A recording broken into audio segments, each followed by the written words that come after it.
I'd like to welcome, can we all please welcome Aakriti Ghimire?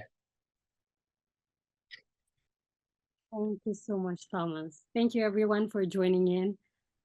And thank you for this opportunity. Hopefully, it'll be worth your while. And please, if you have any questions, please feel free to shoot them our way. Yeah. Fantastic that you bring that up, that we are hoping to have. I think we have a little bit of an interview to get started, but at some point, maybe 70% of the way through this hour, I'd like us to be able to pivot toward opening it up for the questions that all of you have. And so those of you who have joined us so far, if you want to drop those in the chat as you think of them to bookmark, we may not stop everything right then and there in order to grab that question, but as we open up the forum later, we'll certainly go through those questions that are there, as well as for those of you who want to raise your hand and ask something out loud. So let's dive in. Aakriti, I really appreciate getting this chance to speak with you. It's been a great honor for me to know you. And you have spoken at some length about Nepal, about the country that you were raised in, and that you work in service of. And so since your work is so deeply connected to your Nepali community and its people, would you mind just giving us, let's go all the way back to the beginning. Could you tell us a little bit about the community that you grew up in, and how it kind of propelled you as a young person on your path? Of course. So I was born and brought up in Kathmandu, but then Kathmandu never felt home because our grandparents were in the village. So mostly, I think the way that I found to actually describe it is more so first generation, I don't know, child to first generation immigrants, or am I messing that up? But well, my parents immigrated to Kathmandu, so sort of born and brought up here. But as much as I grew up here, there were only pockets of Kathmandu that I had the privilege of going to and having that access to as well. And over the years, I think Kathmandu only started feeling home once I left Nepal. Because just for the fact that I'd spent the longest time here, because apart from that, it was mostly East Nepal. And the sort of community, if I were to describe, had always been, I grew up in a nuclear family with my parents, but also I had my cousins around, I had my grandparents around. So it was always really nice to be around them, to have these lunches and dinners and festivals. So I would say that I grew up in a pretty warm environment, if that suffices. Yeah, absolutely. You did. I'm kind of very interested by this sense of Kathmandu became home after you left it and kind of returned to it. And your collegiate chapter involved leaving Kathmandu, leaving Nepal, and going abroad to Abu Dhabi. And when you and I first met in 2021, you had just finished your bachelor's at NYU Abu Dhabi. I'm wondering, having grown up in Kathmandu and looking broadly for what you were going to study and where you would do that, what led you to decide on that major and decide on going to NYU? I think I'd like to go first with why did I choose NYU, and NYU Abu Dhabi in particular, because it was because of scholarship. So because of the full financial package, so I was like, okay, that's one of the biggest markers there. But also, I really wanted to go to an international place, and I think that's what I was promised there, with nobody being a majority, nobody being a minority, for it to be truly international from people all across the world. So those were the very two driving factors, and one of the perks I would say would be travel. My mom would get tell her that, oh, I'm just going to travel the world, because she thought I had no ambitions in life and I just wanted to roam around. But that was something that I wanted to do, and I got the opportunity to do. But those were the things that drove me to NYU Abu Dhabi. When I went in there, I thought I'd become a physics major. I spent my entire first year studying natural sciences, doing all of linear algebra, multivariable calc, all foundational sciences and everything. And then I realized that maybe that wasn't for me, because as much as I knew all of the theory, I wasn't able to answer the questions. It's like I knew what I was supposed to do, but I was failing at applying it, which made me realize that there was something fundamental that I was lacking, which is critical thinking or like analytical thinking. Like as much as I'd studied everything, the only new thing that I remember studying in my first year was probably quantum. And that too, a bit of foundational I'd already learned, but like still not being able to answer means like there was a much more work that I needed to do in myself. And I realized that I needed to think better. And at that point, I pivoted. I went around shopping, thank goodness for the liberal arts university, which allowed me to do Mm-hmm. so. And got to legal studies. I would say I stumbled upon it. Um, and I liked it because of the fact that it was very logical, but then it was also giving me that leeway to make mistakes. And also because of that room for subjectivity, I could I could see myself taking the baby steps towards getting where I wanted to go. Yeah. Oh, that's well, in praise of liberal arts universities and getting to change, but that's a major shift to go from physics, natural sciences to legal studies, and then to really kind of forge ahead on that path. I wonder when you reflect on some of your studies there, were there mentors along the way that had impacted you, or was there a particular class or a couple of classes that feel like it went, oh, this opened up something for me? I think more than classes in particular, I mean, I do have a mentor that I will refer to in a bit, but then I think more than the classes, I think it's the time that I had after classes, what I really valued. Because previously, while Yeah. I was doing sciences, I was really struggling with academics. I was unable to make that time for myself. But the moment that I could get that time for myself, I started learning more about Nepal. I think the moment that I was at that point of life when I started getting interested in Nepal, I realized that I was always already out of it. So I had that time to go back and learn about Nepal. And I think that is the time that really shaped what I was doing. I started reading up a lot of Nepali books. I started writing in Nepali. I started writing, like I had my own pieces of writings that I was doing, not publishing as such, but just something for myself, which I was doing all of the research on my own.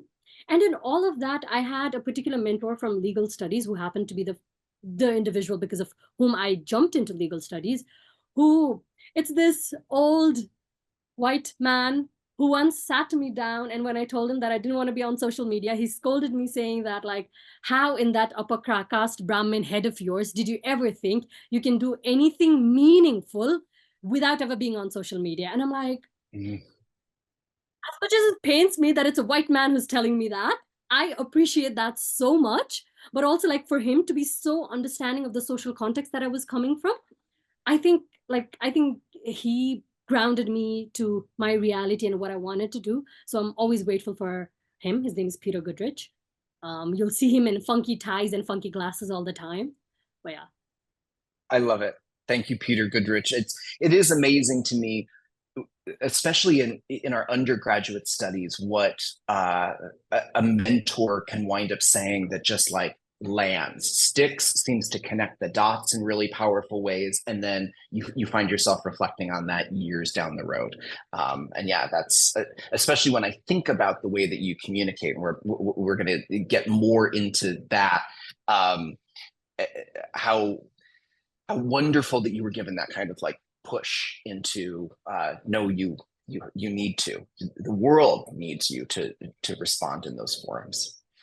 So you and I met a few years ago through the Equitech Scholars program here at Equitech Futures. Um, and you applied for that program in its very first year. Um, we were not a known quantity.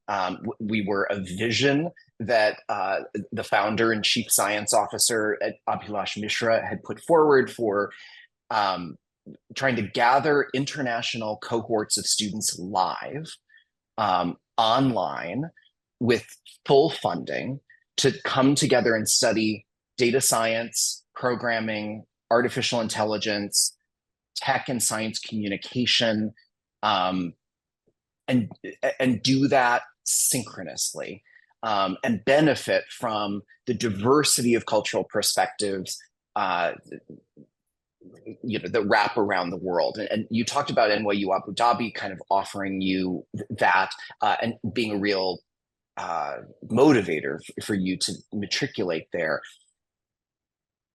I'm kind of personally curious, since no one had ever done the Equitech Scholars program before, why did you apply? But what were you expecting out of that summer, kind of still climbing out of the pandemic? One big thing is community. I think the value of community was overemphasized, underlined, bold, italicized, everything because of the pandemic. And one thing that I knew was guaranteed was that community. Second was the application question, which I really, really love, which is, what is your favorite invention that you've ever come across? And I think that that got me thinking, which meant that like if they're already asking these questions, they're gonna like push me to even think harder. So that was something that I really looked forward to. The other was I personally, I was at this state of point where I had completed my 4 years of bachelor's degree, but I did not know what I learned. So Mm. I had no what I was leaving a 4 years of fancy looking degree and a good GPA with, and I didn't know what it meant. So in many ways, it was also trying to fill in that void by studying harder and working harder, which Equitech promised it would provide. And the other thing was that the whole one thing that I realized by the end of my college experience that was missing was the bridge between academia versus real world problem solving. And I think that was the wrapping up on the present, the little cherry on top for me, which is like you get to solve real world problems and you get to use everything that I've learned for the past 4 years. I'd done a little bit of math, I'd done a little bit of programming, bring everything back in, which probably I'd forgotten by that time. And I know I sucked at it, but still knowing that I could learn how to bring it to the real world, I think that was the best pivot that I could have asked for. Oh, I'm so glad to hear that, and I'm glad that you said yes and kind of took that leap, and that this is how we were able to be introduced. Um, and that summer with that first cohort was really special. All of us trying to kind of figure it out together. Now you lost no ground essentially immediately, almost immediately after the scholars program. You went into the workforce and you were hired as a journalist at the Kathmandu Post. And I'll drop into the chat kind of the link to the archive of articles that you've written. But I'm curious, what lessons did you learn as a writer, as a storyteller, connecting with your community in Kathmandu through that particular role? I think if not for working as a journalist, I wouldn't be able to do what I'm doing today. There are many, many, many big things, but I'll start with two key things that I learned. First is one of my supervisors, he told me as we were going through this, and he told me that think as if you're speaking to a grade 5, a child who's in grade 5. So make sure that you're breaking down all of these complex information so that you are able to make a student with a grade 5 reading capability to be able to understand. So that is something that I took as something that I really took away from that. The other is to just pick up the phone and call people and ask for help. I think one of the things I wish I learned way early on in my life is to be able to ask for help. Because had that been something there, probably I would have done much better at university, but then better late than never. It's something that I learned there. So while these are two major takeaways, the others are also about just being able to frame an argument. How do you cut it down? How do you edit it, make it much, much, much shorter? How do you how do you incorporate data? How do you incorporate policy? And how do you tell that story? And I realized that being a journalist is not a job, it's a lifestyle. So you're living and you're looking at things, you're like, oh, so people are facing these problems, or like, wait, but where is this coming from? What is the root of this? You know, you're always questioning, you're always trying to draw the threads. So I think I learned to view the world from not just a good story to tell, but also from the lens of what's a good problem to solve. And I think it all keeps adding on to all the things that I learned over time at university, the ability to read and write from university, the ability to think problems and solve problems from Equitech, and then bridging all of that in and bringing it to journalism. Every time you came out with an article and posted it, like the faculty would get so excited to be able to read it and share it, and it's a real diversity of topics that you wound up covering in the course of that beat, and seemingly like just as soon as we were like, well, here's this alum of ours who's a social affairs correspondent at the Kathmandu Post. Look at all of this. You changed careers because you were given an opportunity to join the Sumana Shrestha Secretariat in January of 2023. And your role is called Bokya Sachib. That's terrible American interpretation of Nepali. But on LinkedIn, you call this a chief of staff role, and you are responsible for a lot. So I'm wondering, first, could you tell us kind of how did you come to that role? I'll be honest, I did not know a role like this existed. The way that you're having trouble pronouncing it, Thomas, I had the same problem, even though I could read it perfectly well, because I did not know what that word meant. I did not even know how to write it.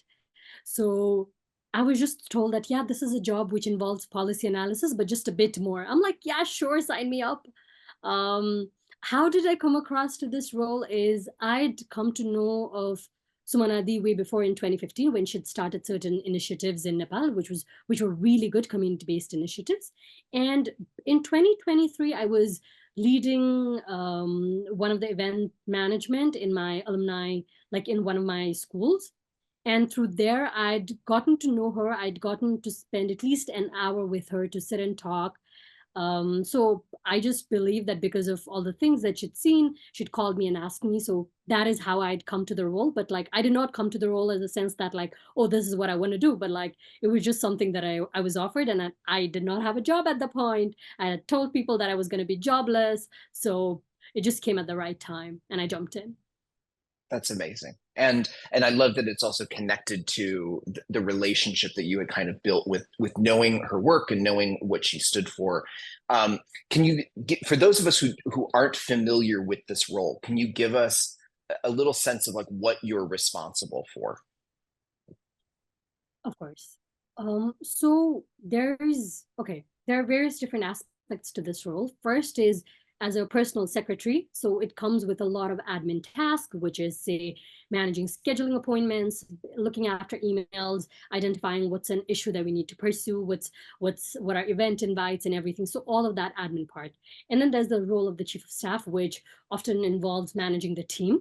Which involves, say, calling for applications, looking after applications, sorting through them, getting the interviews done, hiring people, and then going ahead with that. And then also making sure that there's enough room for them to grow and develop as well. And then the other now comes into the role of a lot of parliamentary affairs, managing parliamentary affairs, which is, say, the issues that people have raised, whether on social media or through emails. You want to raise it in the parliament session. How would you raise it? So sometimes what the emails that we get, the research, like it just gives us an issue. Now we need to look after and like find research, find information, verify that. So which involves adding all the meat to it and then making it deliverable in the parliament. And then the other is, say, looking after the bills that come in the parliament, which is, say, what is the framework that we're applying? Suppose there's a bill that's tabled. Now we're like, okay, what are the lenses that we're going to use to analyze this bill? What does existing resource say? What do international benchmark studies show us? What are the things that we can learn from others that we can probably emulate here? So looking into all of those, writing them down in Nepali, that too in a legal language, with very minimal grammatical errors, and then submitting those on time. And there's other about, sometimes most of the times we always come up with creative, innovative event management ideas or like some sort of social initiative that we want to do. Or sometimes we just want to create a meme or something of that sort. So it's always about like, there's always this room to expand. And I think that's what I love. And also, there's a lot about designing social media posts, writing about it. How do we write it in the best way possible? And I think always taking through the aspect of communication that I picked up at Speaking Lab, at our writing lab in Equitech. And I think that was the first time that I actually had a mentor who actually sat with me and wrote with me with Kritika. And then moving that on to journalism, where I got more of that mentorship, and now being able to take what every single of my mentor has taught me and being able to do, like even for a social media caption, let's say, or like, okay, because at this point, it's not just a caption, but it's about setting a narrative. What is the narrative do we want to set for the country? So it's about bridging all of that and doing a whole lot of everything. Yeah, I mean, a whole lot of everything. And it feels like an overwhelming workload. And yet, so those of us who live in countries where there are parliamentary processes or congressional processes, senatorial processes, we can understand what a legislature is responsible for and what legislative aides would be responsible for. In my context here in the US, Congress people have large staffs, 30, 40, paid staff in Washington, and then probably a dozen in their districts doing kind of support directly with constituents. One of the things that has surprised me is you've said that there's not that kind of infrastructure for each member of parliament, that it is a much smaller staff and it relies a lot more on volunteer support as well. Can you give us just a little kind of context to like the team and where that presents a challenge? Absolutely. So the government only provides one individual as a paid support system to every member of parliament. So say there are 334 members of parliament, including House of Representatives and then upper house. So like with these two, it's a total of 334, I think. And for that, it's like 334 personal secretaries, Sukya Sachiv. Now, not and every MP can have their own secretariat. Now, the only support that they get is one individual. For mine, I'm occupying that space. Now, not everybody decides to get interns, decides to get volunteers and expand their team. We've always believed in team. We've always believed in sitting and brainstorming and discussing how do we do this well, how do we not do this well. So as much as it's much more bigger in the States, here it depends on us as the smaller team to decide how many more volunteers do we need, how many more people we need help with. I think there was a time when we had around 26 people who were helping us out at a certain point, which was like the summer as well, when we had a lot of people who were studying abroad who wanted to come and work with us. So there were lots of summer interns as well, and then the other fellows who are law students here currently in Nepal who are working with us. So we've created this sort of flexibility for us where the more the work there is, we often try to get more people to come and work with us.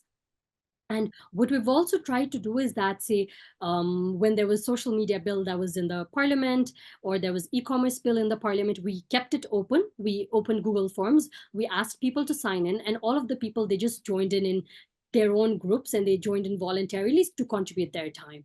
So it's always been, the team has been flexible enough as it moves with season as well, and moves with people as well. And the thing is that when you're working with students who are working here, they often have exams. So like, say, if there's a time when I have 7 people, all 7 people will not be on board at the same time. Some people will be off for their exam. So it might just be 3 or 4 people on the time. So it's always leaving room for that as well. Currently, like, I only have 2 other people with me. So like right now, because we're in the phase of re-strategizing about how we move ahead, we don't know what kind of skill set do we need, what kind of people we're looking for. So right now we're at a much smaller staff size, let's say. Yeah. Thank you for that context. And I wanted to make sure that we could underline that like you're the person who the sole one in that particular secretariat that has been kind of government supported, but that in order to achieve impact, you have to create community around that secretariat as well, and you have to it's a community of cause essentially, but that the success that you've had in getting students and getting interns and in collaborating with others, I think is a real testament to your skills in building community as well. You had told me a bit before about how, especially since there's just like one secretary, or one chief of staff essentially per member of parliament, there are stories of how that role has been filled by others before. Some people look at it with promise. Some people have a real bias against it. And I'm wondering now, like a year and a half into your role in this position, how do you feel shaped by the model of what's come before, and how do you work with the biases that people have about this position? I think that's a very good question, Thomas. Oftentimes, let's say the role of Swakya Sachiv, that's called in Nepali, which is like literal translation goes to personal secretary. Often people have hired people who they know, people who, or like it's a token position so that they're getting the salary that they get for themselves. So there's been this existing connotation about what this role yields, or like oftentimes people expect you to show up with the MP all the time, to be around them, behind them, carrying a notebook, or to be able to only purely managing appointments. And I think as much as while before entering the ministry, before that period, I think oftentimes like I would sit at home and work, or I would be at cafes outside sitting and working.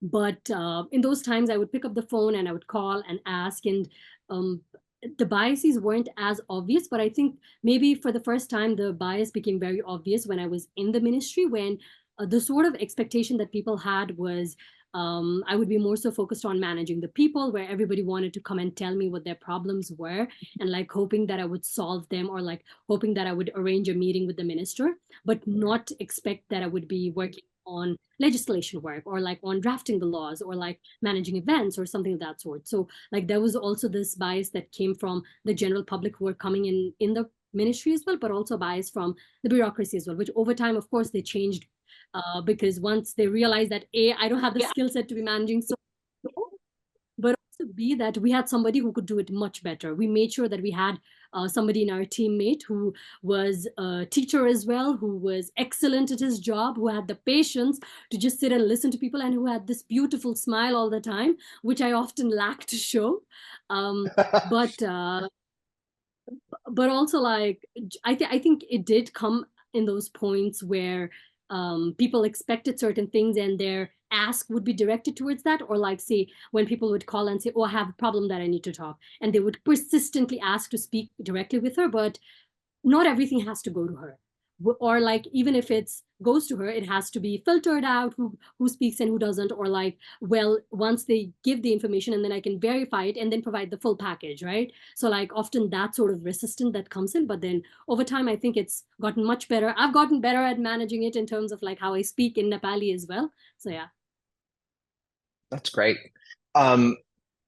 Earlier this week, when we were writing, kind of preparing for this, you had told me, and so I'm gonna quote you back to you. We were taught democracy in schools. We learn about democracy, but we were never taught how to do democracy. You said that you observed so many comments made by people saying, "Oh, we voted you to go do it, so now go do it," but that there's no sense of responsibility that goes beyond each citizen's right to vote.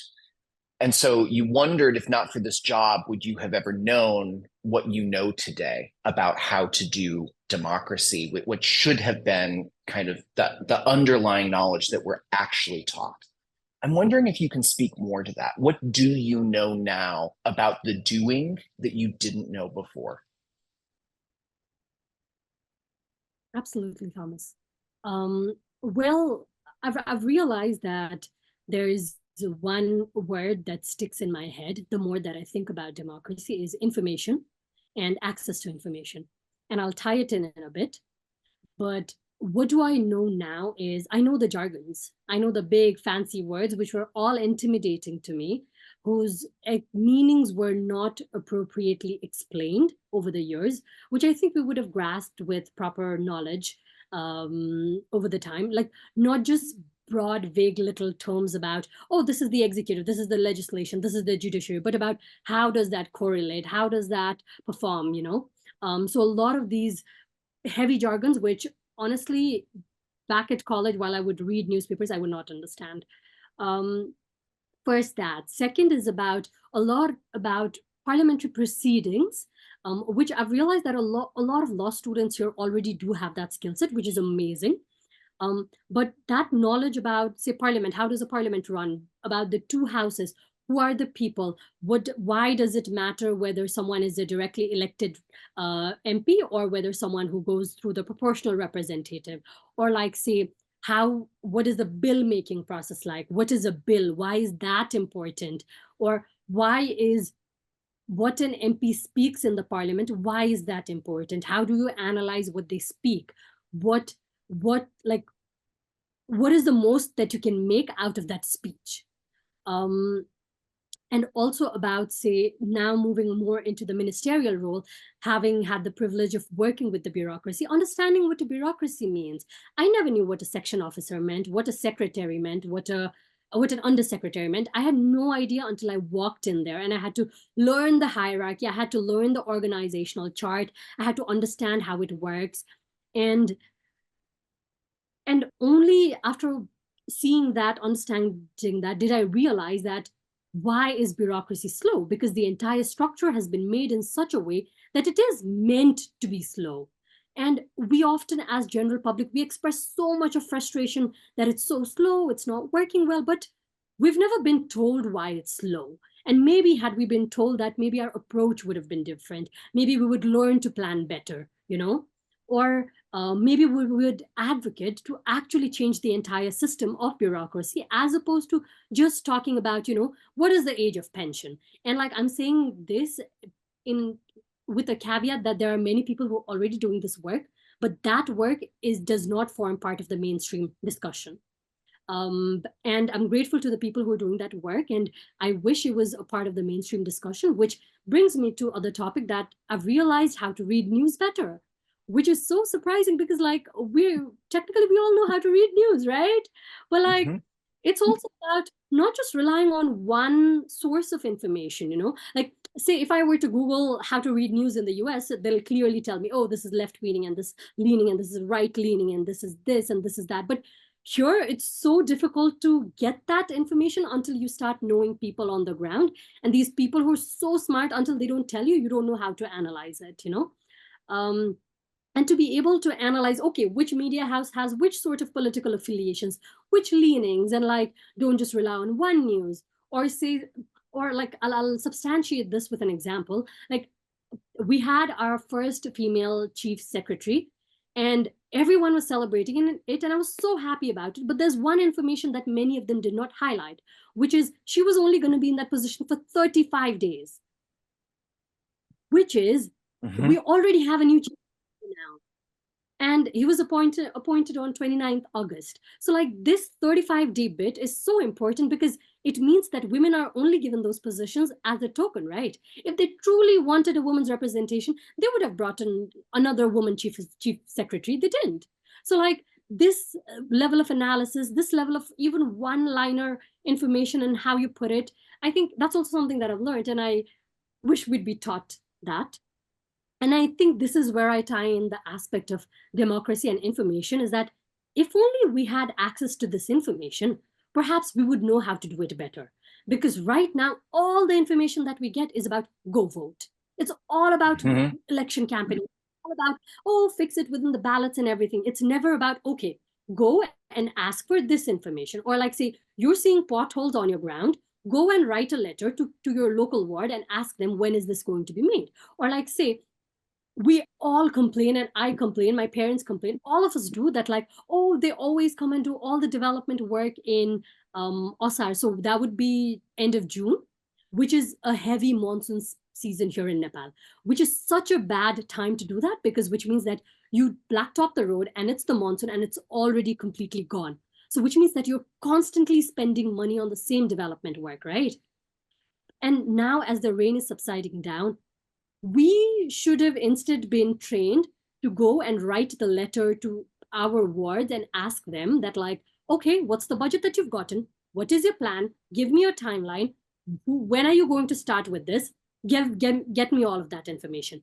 And this is something that we can do technically by, like, according to the existing laws, but we're never told that we can do that. It is never emphasized enough. It was never taught to us that this is something that we can do. And that's why I think that what we learned in school to write letters in Nepali, that's the biggest tool that we've learned. I wish we were taught to do that more practically, go submit that letter, not just like write it for your exam and like get, I don't know, 7 or 8 out of 10. And then, yay, I did amazing. But yeah, that's my whole theory on where I'm at with democracy. But of course, again, this is based on what I'm seeing right now. And over time, this might change. What I'm thinking might evolve further. But yeah. Yeah. I mean, getting engaged, getting involved, doing more than just voting. As someone who follows you on Instagram, I am inspired and moved by the ways that it feels like you're innovating in that space in order to try to like lead more action. What comes to mind is after the tragic recent plane crash, you had data and you had a call to action. Do you see social media as being a space that can enlarge and enliven democratic action in Nepal? Oh, absolutely, absolutely, 100%.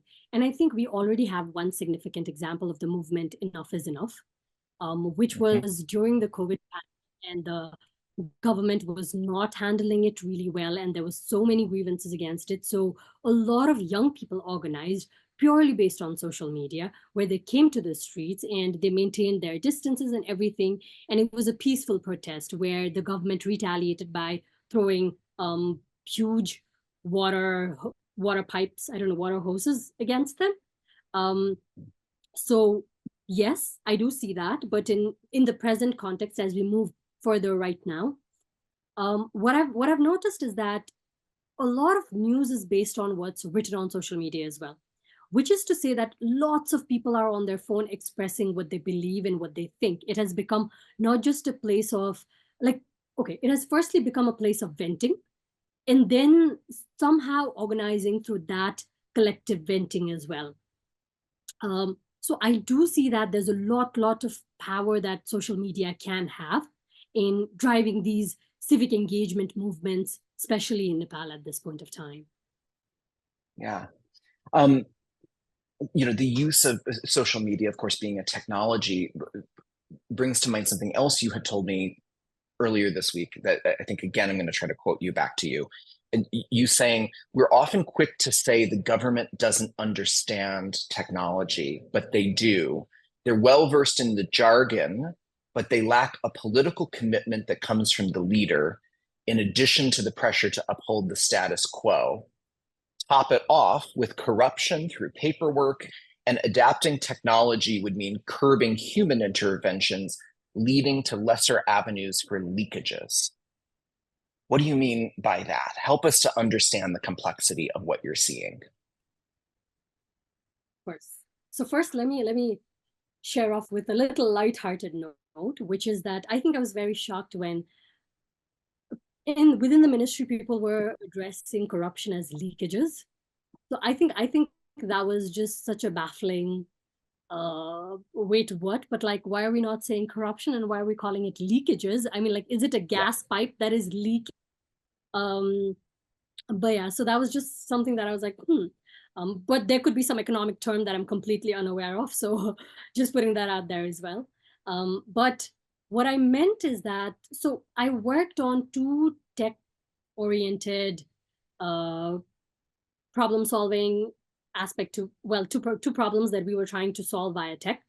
First is about, say, we were trying to, there was no law with regards to public teachers transfer in Nepal, which was happening on an ad hoc basis where apparently there were a lot of leakages and people had enough, people had money and yet they could not go transfer, which is that like even if they wanted to bribe someone, they were not able to do it. So like just that sheer anger, tension, the vacuum, which we wanted to fill, and we did sort of fill in with a law, but the bigger goal of that law was to come in with a teacher's portal from which the teachers would be able to do everything online itself without having to be physically present, without having to continuously move around different places to make sure that their transfers are sorted. And in all of this, this is one example. Or the other one was about, say, with the career guidance Nepal, which turns out Nepal had a program with regards to career guidance since 2018, but we never knew about it. So like the effort in marketing the existing product there was no effort made at all. So we also knew that like that is something that we needed to make sure that it was reaching more people. And we had to work a lot of extra hours to make sure that that happened. And for that, we collaborated with various different people across various different aspects as well, and a lot of volunteer work as well. So in all of this, what I realized was that so many jargons of like, okay, so where are we going to store the data? Where is it going to be hosted? Which site is it going to be hosted? Or like, who are the people who are going to be signing up? How are we going to be protecting their data? Or how do we ensure that, say, if I am a teacher and I need to apply for a transfer, I need to get 3 layers of permission. So how do we incorporate that in the tech and everything? Now, they know what are the key issues that needs to be highlighted, but they're unwilling to do so because the current system exists and it benefits the people by it not being technologically driven. Okay, no, I need to simplify this. Let me simplify this. See, in the current system, if I wanted to transfer somewhere, I could easily bribe somebody and then they would make sure that the transfer would go along smoothly. Now, if there is a tech intervention, the room for that bribing is gone, right? Which means that a lot of people who depend on that bribing, they don't have avenues to earn. And this becomes one aspect of public demand to make sure that there is no tech as well, because the people who benefit are also a part of the public, right? And it's not just one individual who is in it is an officer over another officer over another officer. So there's always this nexus, right? Which of course, like it's I'm not saying that like, oh, this is the evidence that we have. We don't have that evidence as such, which I wish there would be some sort of research on that. But then there is that sort of nexus that exists. And if there are these tech interventions, these human interventions are going to be blocked. So there is this sort of resistance as well. And I'm saying this because as we were trying to bring in the teachers transfer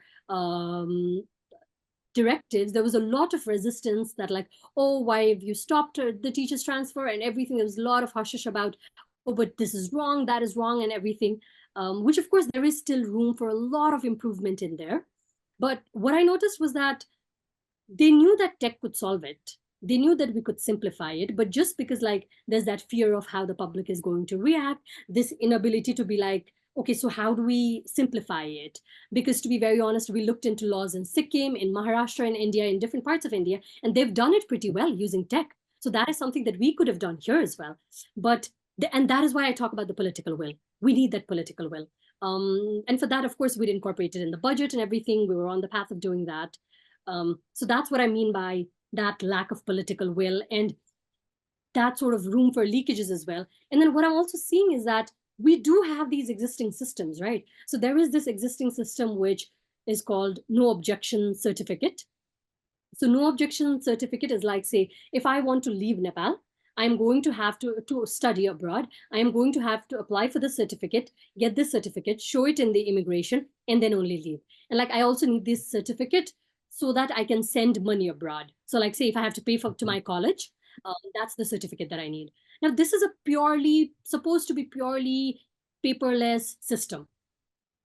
But there are still many complaints of people who are having to bribe people while getting through this certificate as well, which says that even if there are tech interventions, there are still these existing gaps where they've created this room to have that exchange of money. So like, of course, like tech will be able to solve all of this. There is this knowledge of like what should be done, but that sheer complete political will of like, okay, you know what, we're going to do this, we're going to solve this, we're going to simplify this.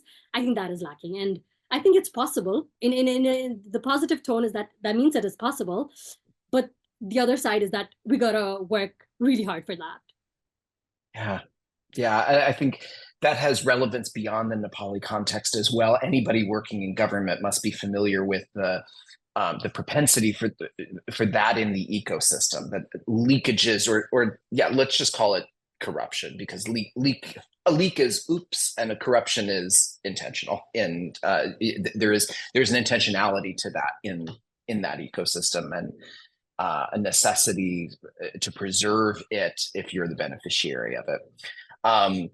We only have about 10 minutes left. So I am going to, I'd like to invite those of you who have been listening so carefully and you have questions for Aakriti to consider. If you have a question that you'd like to ask, you can drop that in the chat. You can raise your hand. And while you're thinking about that, I'm going to give Aakriti some rapid fire questions that I'm interested in. So Aakriti, fill in the blank. Leadership is?